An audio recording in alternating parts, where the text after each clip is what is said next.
Procesi i rivlerësimit ka ngecur aktualisht në Ministrinë e Financave. Do duhej të kishte nisur më 1 janar, por procesi i rivlerësimit pronave ende nuk është hapur. Pas vonesave në dekretim nga presidenti Bajram Begaj, ligji për rivlerësimin e pasurive të paluajtshme është i paplot. Tregu ka reaguar shumë keq, oferta është ngurcuar dhe ata të cilët janë duke humbur, askush nuk është duke fituar, por ata të cilët janë duke humbur.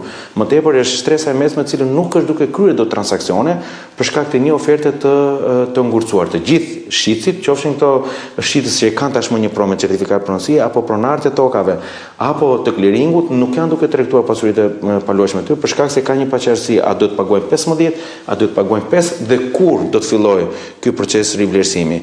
Është Ministria e Financave që duhet të hartojë dhe dorëzojë aktet nënligjore me qëllim dhënien e dritës jeshile të rivlerësimit me 5%.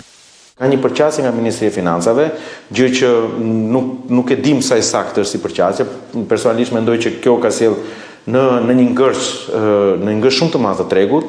Përqasja që vjen nga Ministria e Financave është që do duhet të rishikojë të gjitha çmimet e referencës, sidomos në 14 bashkitë më të mëdha në vend dhe sidomos në pjesën e Bregdetit, për të vendosur çmimet e referencës dhe më pas për të iniciuar procesin e rivlerësimit. Përfaqësues të tregut ankohen se shitblerja e pronave veçanërisht në Tiranë ka ngecur, nëse kjo vijon sipas tyre humbjet ekonomike janë të konsiderueshme. Shteti nuk parton pjesën e tatimit mbi kapitalin, mbi fitimin kapital, ofertë nuk ka.